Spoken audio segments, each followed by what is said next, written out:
ఎవరు ఏమన్నా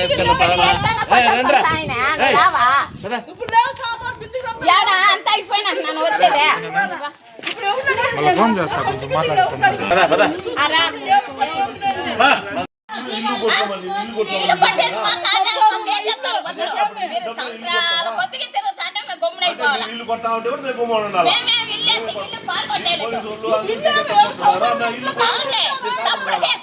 మీకు సపోర్ట్ ఉన్నారు అంటే గుణశేఖర్కి 50,000 ఇచ్చింది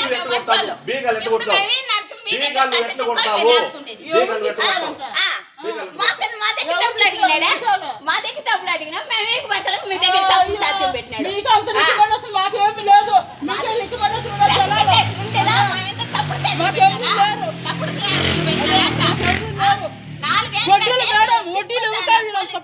ఇప్పుడు వడ్డీలు పోయింది గమ్మునే ఉంటారు వడ్డీలు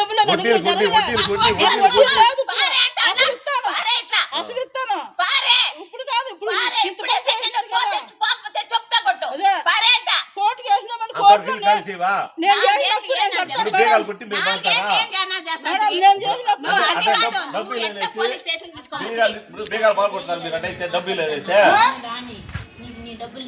మేము ఒకే మాట ఇప్పుడు కదా సరే ఉండో ఆమె పేరే కదా ఇయ్యాలా ఉండో పోలీస్ స్టేషన్ లో ఆయన మీదకు మా పేరు ఇయ్యాలా మేము ఇచ్చినాం కదా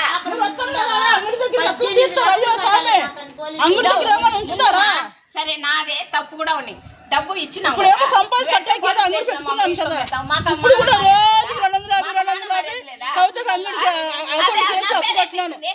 మేడం అంగడి పెట్టి 9 నెలలు అవుతుంది 35,000 అప్పు కట్టుకుని వచ్చినాను దౌర్జన్య ఇల్లు కొడతారు అన్ని ఉన్నారు ఆడి పోలీస్ స్టేషన్ పోతే కూడా ఆడ న్యాయము మీ డబ్బులు మీరు చేసి ఇల్లు పెట్టుకుంటారు మేము చెప్పినాం కడతాం సార్ ఈ లేదని చెప్తే కూడా అట్లా చేస్తాం ఏం చేయాలా కోర్టు ఆశిస్తాం కోర్టు కానీ వచ్చినా మాకు న్యాయం చేయలేదు దౌర్జన్యంగా ఇల్లు బీగాలు కొట్టినారు దాన్ని అడిగే వాళ్ళు లేదు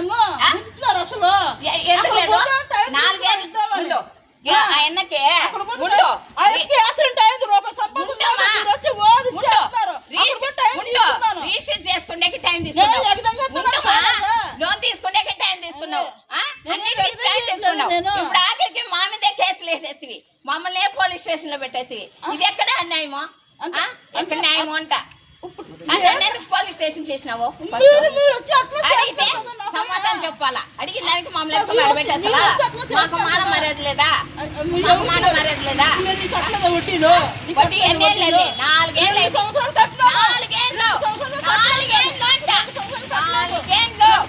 రూపాయి కొట్టింటే చెప్తా కొట్టించుకుంటా 4 ఏళ్ళు 4 ఏళ్ళు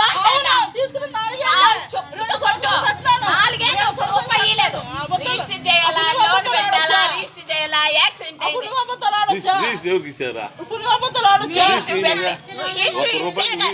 నేను ఇచ్చినానని చెప్పినాను రిజిస్టర్ పెట్టినమ్మా లోన్ వస్తుంది మీకు కడతామని దానివల్ల మేము ఓపిక పట్టుకున్నాం నీకు ఫోన్ చేసినానా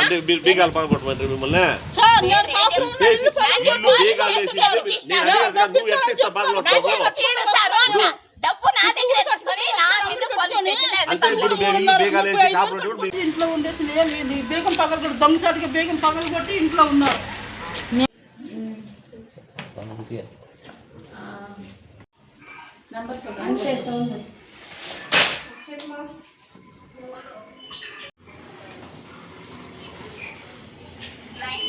ఇల్లు బాత్రూమ్ పగలు కొట్టినారు అది కూడా కొట్టండి ఏదో మేము ఆమెను మోసం చేయకూడదు అని దానికి బీగాలు కొట్టిన తర్వాత ఫస్ట్ పోలీస్ స్టేషన్ లో డబ్బు గురించి కంప్లైంట్ ఇచ్చింది ఎందుకు ఇచ్చిన డబ్బు ఇచ్చి మేము పోలీస్ స్టేషన్ కి రావాలా డబ్బులు ఇచ్చి మేము పోలీస్ స్టేషన్ కి రావాలా మరి ఎంత కేసు ఇస్తుంది అబ్బాయమ్మ నువ్వు చెప్పినావా ఫస్ట్ డబ్బుకి ఎందుకు కేసు ఇచ్చినారు డబ్బు మా దగ్గర తీసుకొని 4 ఏళ్ళు టైం మా దగ్గర తీసుకొని మా మీద కేసు వేస్తే ఎట్లా నువ్వు 4 ఏళ్ళు ఏం చేస్తాను 4 ఏళ్ళ నుంచి ఏం చేస్తాను ఈ రోజు కూడా పోతాం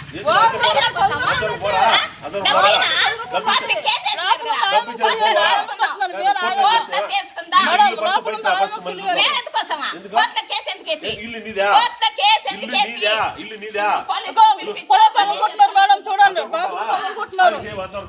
మరి ఏం చేయాలా? కోర్టు చేయకపోతే ఏం చేయాలి? సెల్ఫ్లో ఏమి లేవు, సెల్ఫ్లో ఏమి లేవు సామాన్లు.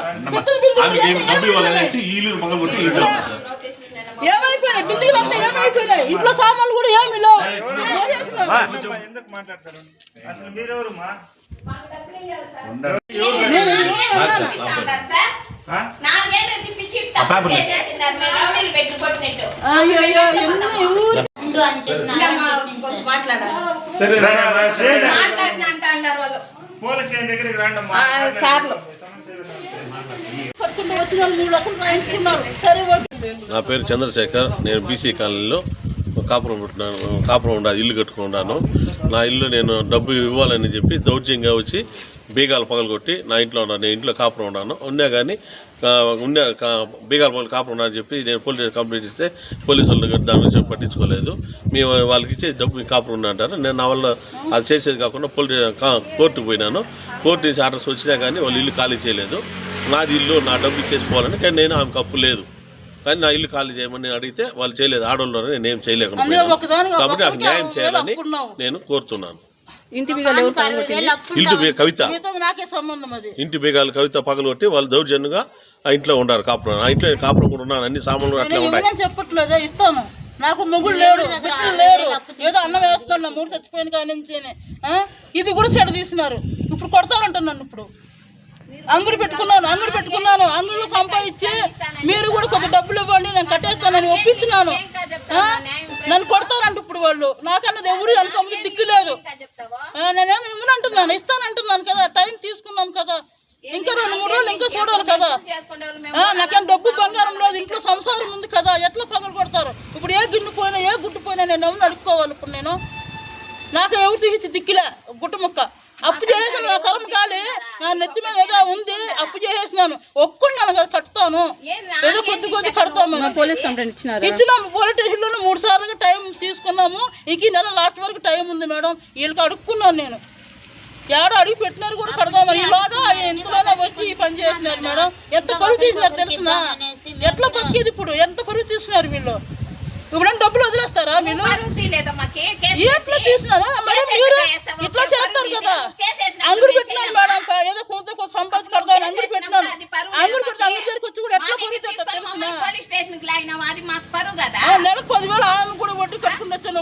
ఒక నెల లేట్ అయింది అనుకో 10,000కి మళ్ళీ 560 రూపాయలు ఫైన్ వేసుకొని తీసుకుంటుంది. అబద్ధాలు అని చెప్పరా? సూర్యనారాయణ నన్ను అబద్ధాలు చెప్తే నేను 2 సంవత్సరాలు కట్టలేదు. అంతకుముందు 2 సంవత్సరాలు వడ్డీ కట్టినాను బాగా. ఎఫ్కి యాక్సిడెంట్ అయింది కానీ కట్టలేదు. ఎఫ్కి యాక్సిడెంట్ అయింది కానీ కట్టలేదు. ఎందుకంటే నాకు ఎవరు ఇచ్చేవాళ్ళు లేరు. ఏదో పనికి పోయేవాడు. అబద్ధాలు ఆడదు. నాకు ఎవరు ఉన్నాడు? 4 సంవత్సరాలు అవుతుంది. 4 సంవత్సరాలు అవుతుంది. 2 సంవత్సరాలు కట్టినాను. 2 సంవత్సరాలు కట్టలేదు వడ్డీ. నేను 2 సంవత్సరాలుగా వడ్డీ కట్టలే. అంతకుముందు కట్టినాను. నా పేరు బుజ్జమ్మ. నా భర్త చంద్రశేఖరు.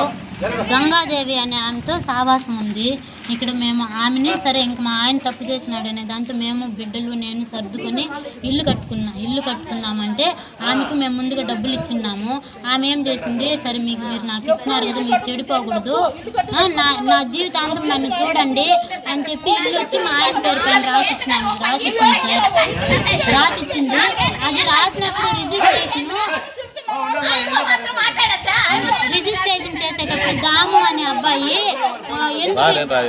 భార్య అని గంగాదేవి భార్య చంద్రశేఖర్ భార్య. అప్పుడు నేను రిజిస్ట్రేషన్ పోయి ఎందుకు ఇట్లా ఆమె దగ్గర కొనుక్కున్నట్టు రాసింటే ఏమి అన్నందుకు ఏం కాదుక మళ్ళీ చేసుకుందాం. ఇప్పుడు వాళ్ళు దాన్ని ప్రూఫ్ పెట్టుకొని నువ్వు కాదు భార్య, నువ్వు చనిపోయినావని ఆమె చెప్పింది మాతో. గంగాదేవి భార్య, మా దగ్గర ప్రూఫ్ ఉంది అది కవిత అనే ఆమె చెప్తా ఉంది సార్. కవిత అనే ఆమె 10 రోజులుగా బీగాలు పగలగొట్టి ఇంట్లో కాపురం ఉంది. మేము వేసిన బీగాలు పగలగొట్టేసి కాపురం ఉంది. నిన్ను ఎవరు ఉండమన్నారంటే సిఐ సారే నువ్వు బీగాలు పగలగొట్టేసి నువ్వు పోయి ఉండిపో కాపురం అని నాతో తెల్లవారు చెప్పింది. మేము అప్పు లేదు. మా ఆయన ఎవరికైతే అప్పు ఉన్నాడో వాళ్ళకి అక్షరాలతో ఈ రోజు కాకపోయినా మేము అప్పు కడతాం సార్. వాళ్ళ అప్పు వాళ్ళకి మేము తీసుకున్న వాళ్ళని మోసం మేము చేయము. ఈ రోజు కాకపోయినా వాళ్ళ కాళ్ళు ఏళ్ళు పెట్టుకుని సంవత్సరం అనేది 2-3 ఏళ్ళకి కూడా వాళ్ళ అప్పుని మేము కడతాం సార్. నా ఇల్లు మా హ్యాండ్ ఓవర్ మా ఇల్లు నా హ్యాండ్ ఓవర్ కావాలా, ఇల్లు నాకు కావాలా. నేను 2,20,000 చీటీలు 5 చీటీలు వేసి నెలలో 20,000 వడ్డీ చీటీ కడతాను. మళ్ళా సంఘంలో ఎత్తిచ్చి నేను ఇంటికి కడగాల నుంచి డబ్బులు ఇచ్చినాను. ఇంకొక సెట మా అక్క వాళ్ళు ప్రూఫ్ ఉన్నారు తెచ్చుకోవాలంటే చూపిస్తాను. 5 లక్షలు అప్పు తెచ్చినాను. నంగిలి సార్ మా అక్క వాళ్ళు అక్కడి నుంచి 5 లక్షలు అప్పు తీసుకున్నాను. ఆమె అప్పు కట్టాలంటే ఇక్కడే సురేష్ అని ఆయనకి కూడా అప్పు కట్టాలంటే నేను అక్షరాల 2,60,000 ఇచ్చినాను ఆయనకి. మొన్న కూడా ఒకరికి 1,00,000 రూపాయలు ఇచ్చినాను. కొద్దిగా కడతా. ఆమె కూడా అంగిట్లో డబ్బులు ఫోన్ పే కవిత అని ఆమె ఇప్పుడు 10,000 తీసుకునింది అనుకో, వాళ్ళ దగ్గర ఫైనాన్స్ తీసి ఇచ్చినాను అనేది కవితకే ఫోన్ పే చేసినాడు. మా ఆయన దగ్గర ప్రూఫ్ ఉంది సార్. ఇప్పుడు ఆమె వచ్చి ఇంకొక ఆమె నా దగ్గర కూడా 10,000 తీసుకుని ఇచ్చినాను కదంటే కవిత నాకు ఇవ్వలేదు అని చెప్తాను. ఇంకొక ఆమె కూడా ఇప్పుడు నా ముందు పోయిన ఆదివారం తెలిసింది సార్. వస్తే వాళ్ళు నన్ను రానిలేదు మా వాళ్ళు. నేను ఈరోజు తెల్లవారితో వచ్చినాను. ఇల్లు నా హ్యాండ్ ఓవర్ కావాలా, నా పిల్లలు ఉన్నారు, నా భర్త ఉన్నాడు. ఆమెది కావాలంటే ఆమె అప్పులు కూడా మేము కట్టి లోను మా అబ్బాయి కడతా ఉన్నాడు. 14,000 చిల్లర కడతాడు సార్ అప్పు బ్యాంకులో. కట్టాలని తీసినాము అప్పులు కడదామని. అంత లోపల మా ఇంట్లోనికి యాక్సిడెంట్ అయింది. ఆమెకు సంఘంలో ఉంటే కొంచెం అప్పు కట్టినాము 2 లక్షల దాకా. మిగతా డబ్బులు 4 లక్షల దాకా మా ఇంట్లోనికి యాక్సిడెంట్ ఇక్కడ ఎముకి సార్. దానికి ఖర్చు పెట్టుకున్నాము, చేసినాము. అప్పులు కొంచెం కడతాం సార్. 10 ఏళ్ళైనా వాళ్ళ అప్పులు వాళ్ళకి ఇస్తాం సార్. ఇప్పుడైతే ఒకేసారి నేను ఇప్పుడే పెట్టంటే నేను పెట్టలేను సార్. నా పిల్లలు ఉన్నారు, నా భర్తను, ఆమెను కూడా మేము వదలము. నేను తీసుకున్నాను 20 రూపాయలు వడ్డీ 5,000కి 50,000కి వారానికి 5,000 వడ్డీ కట్టినాను కొన్ని రోజుల్లో. మళ్ళీ 10 రూపాయల వడ్డీ కూడా కట్టినాను. దానికి వడ్డీ కట్టే కాకపోతే వేరే వాళ్ళ దగ్గర వడ్డీ తీసి మళ్ళీ ఆ వడ్డీ కట్టి అట్లా 3 లక్షలు రాయించుకున్నారు పోలీస్ స్టేషన్లో. ఇస్తానని నొప్పుకున్నాం మేము. నొప్పుకుంటే ఇంకా టైం ముందే పోలీస్ స్టేషన్లో ఆర్డర్ ఇచ్చినారు. బేగలు పగలు కొట్టుకో ఇంట్లో ఉండని చెప్పినారు. సంసారం ఉన్న ఇంట్లోకి వచ్చి కాపురం ఉన్నారు ఇప్పుడు వాళ్ళు. ఎట్లా చెప్పండి, మీరే న్యాయం చెప్పండి. నేనే ఇవ్వనని చెప్పట్లేదు కదా, ఇస్తానంటున్నాను. ఇప్పుడు కోర్టుకు వేసినాము, నేనే కడతాను. ఆ అప్పు ఆ అప్పుకి సంబంధం లేదు. ఆ దగ్గర కవిత దగ్గర తీసుకున్న డబ్బు నేనే కట్టాలి, నాకే సంబంధం.